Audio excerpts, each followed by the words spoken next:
ಮೊದಲಿಗೆ 1 ಕಪ್ಪಷ್ಟು ಮಸೂರ್ ದಾಲ್, 1 ಕಪ್ಪಷ್ಟು ತೊಗರಿ ಬೇಳೆ, ಹಾಗೆ 1 ಕಪ್ಪಷ್ಟು ಹೆಸರು ಬೇಳೆ, ಮತ್ತು 1 ಕಪ್ಪಷ್ಟು ಉದ್ದಿನ ಬೇಳೆ, ಹಾಗೆ ಚನಾ ದಾಲ್ 1 ಕಪ್ಪು, ಹಾಗೆ 1 ಕಪ್ಪಷ್ಟು ಅವಲಕ್ಕಿನ ತಗೊಂಡಿದ್ದೇನೆ. ಮತ್ತು ಅದೇ ಕಪ್ ಅಳತೆಯಿಂದ 2 ಕಪ್ಪಷ್ಟು ಅಕ್ಕಿನ ಹಾಕ್ಕೊಂಡಿದ್ದೇನೆ. ಹಾಗೆ ಸ್ವಲ್ಪ ಅರ್ಧ ಚಮಚದಷ್ಟು ಅದೇ ಕಪ್ಪಿಂದ ಮೆಂತ್ಯ ಕಾಳನ್ನು ಹಾಕ್ಕೊಂಡು ಇದಕ್ಕೆ ನೀರು ಹಾಕಿ 1-2 ಸಲ ಚೆನ್ನಾಗಿ ವಾಶ್ ಮಾಡಿ. ವಾಶ್ ಮಾಡಿ ಆದಮೇಲೆ ಇದಕ್ಕೆ ನೀರು ಹಾಕಿ ಒಂದು 4 ಗಂಟೆ ಇದನ್ನು ನೆನೆಯಕ್ಕೆ ಬಿಟ್ಬಿಡಬೇಕು.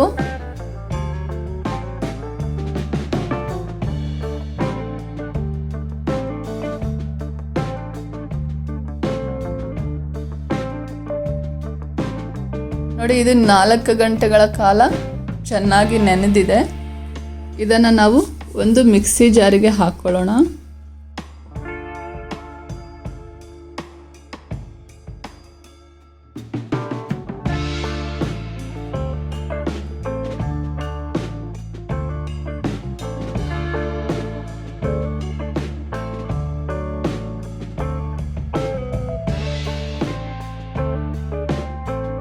ಮತ್ತೆ ಸ್ವಲ್ಪ ನೀರು ಹಾಕಿ ಇದನ್ನು ಮುಚ್ಚಳ ಮುಚ್ಚಿ ಇದನ್ನು ನೀಟಾಗಿ ನಾವು ದೋಸೆ ಹಿಟ್ಟನ್ನು ಯಾವ ರೀತಿಯಾಗಿ ರುಬ್ಕೊಳ್ತೀವೋ ಅದೇ ರೀತಿಯಾಗಿ ನೈಸಾಗಿ ರುಬ್ಕೋಬೇಕು.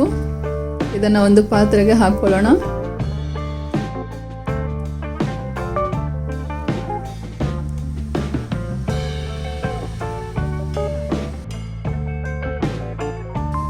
ಇದಕ್ಕೆ ನೀರು ಎಷ್ಟು ಬೇಕೋ ಅಷ್ಟನ್ನು ನೋಡಿ ಆ್ಯಡ್ ಮಾಡ್ಕೊಳ್ಳಿ.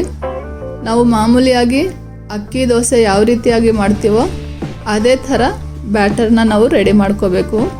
ಇದನ್ನು ನಾವು ಚೆನ್ನಾಗಿ ಒಂದ್ಸಲಿ ಮಿಕ್ಸ್ ಮಾಡ್ಕೊಳ್ಳಿ.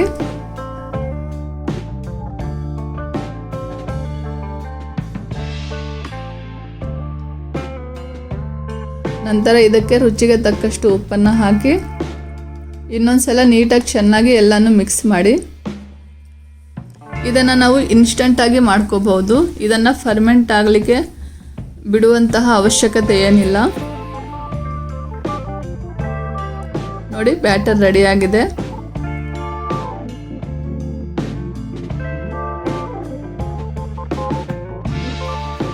ನಂತರ ತವ ಕಾದ ಮೇಲೆ ಇದಕ್ಕೆ ಈ ರೀತಿಯಾಗಿ ಬ್ಯಾಟರ್ನ ಹಾಕ್ಕೊಂಡು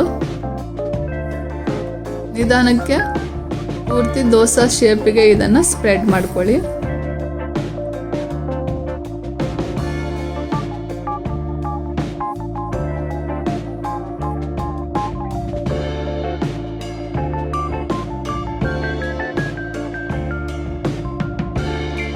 ನಮಗೆ ಅಕ್ಕಿ ದೋಸೆ ತಿಂದು ಬೋರ್ ಆಗಿದ್ರೆ ವೀಕ್ಲಿ ಒನ್ಸ್ ಈ ಥರ ಯುನಿಕ್ ಆಗಿ ದೋಸೆನ ಟ್ರೈ ಮಾಡಿ. ತುಂಬಾ ಚೆನ್ನಾಗಿರುತ್ತೆ.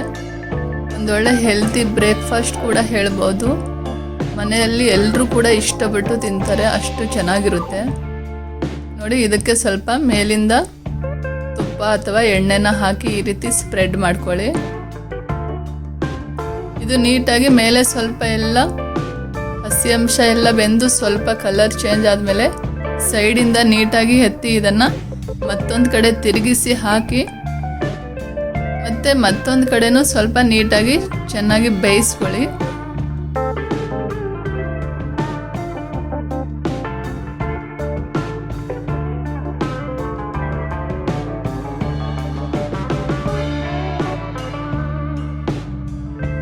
ನೋಡಿ, ಇದು ನೀಟಾಗಿ 2 ಕಡೆ ಬೆಂದಿದೆ. ಇದನ್ನು ನಾವು ಒಂದು ಪ್ಲೇಟಿಗೆ ಹಾಕ್ಕೊಳ್ಳೋಣ.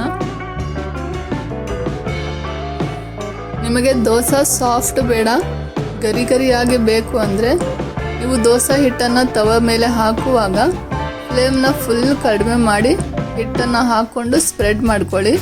ಮತ್ತು ಲೋ ಫ್ಲೇಮಲ್ಲೇ ನಾವು ಅದನ್ನು ಬೇಯಿಸ್ಕೊಳ್ಳುವಾಗ ದೋಸೆ ಫುಲ್ ಕಲರಾಗಿ ಮತ್ತು ಕ್ರಿಸ್ಪಿಯಾಗಿ ಬರುತ್ತೆ. ಇಲ್ಲಾಂದರೆ ದೋಸೆ ನಿಮಗೆ ಸಾಫ್ಟಾಗಿ ಬರಬೇಕು ಅಂದರೆ ಫ್ಲೇಮ್ನ ಮೀಡಿಯಮಲ್ಲಿ ಇಟ್ಕೊಂಡು 2 ಕಡೆ ನೀವು ದೋಸೆ ಹಿಟ್ಟು ಹಾಕುವಾಗ ಮತ್ತು ದೋಸೆಯನ್ನು ತಿರುಗಿಸಿ ಮತ್ತೊಂದು ಕಡೆ ಹಾಕುವಾಗಲೂ ಕೂಡ ಮೀಡಿಯಮ್ ಫ್ಲೇಮಲ್ಲಿ ಇಟ್ಕೊಂಡು ಬೇಯಿಸ್ಕೊಂಡ್ರೆ ದೋಸೆ ಸಾಫ್ಟಾಗಿ ಬರುತ್ತೆ. ಹಾಗೆ ನೋಡಲಿಕ್ಕೆ ಕಲರ್ ಕೂಡ ತುಂಬ ಚೆನ್ನಾಗಿ ಬರುತ್ತೆ. ಐ ಹೋಪ್ ನಾನಿವತ್ತು ಶೇರ್ ಮಾಡಿರುವಂತಹ ಹೊಸ ರೆಸಿಪಿ ನಿಮಗೆಲ್ಲ ಇಷ್ಟ ಆಗಿದೆ ಅಂದ್ಕೊಳ್ತೇನೆ. ಈ ರೆಸಿಪಿ ನಿಮಗೆ ಇಷ್ಟ ಆಗಿದರೆ ದಯವಿಟ್ಟು ಶೇರ್ ಮಾಡಿ, ಹಾಗೆ ಒಂದು ಲೈಕ್ ಕೊಡಿ. ನಿಮ್ಮ ಅನಿಸಿಕೆ ಅಭಿಪ್ರಾಯವನ್ನು ಕಮೆಂಟ್ ಮೂಲಕ ತಿಳಿಸೋದು ಮರಿಬೇಡಿ. ಮತ್ತೆ ಸಿಗ್ತೇನೆ ಇದೇ ಥರ ಹೊಸ ರೆಸಿಪಿಯೊಟ್ಟಿಗೆ. ಅಲ್ಲಿವರೆಗೂ ನಿಮ್ಮೆಲ್ಲರಿಗೂ ನಮಸ್ಕಾರ.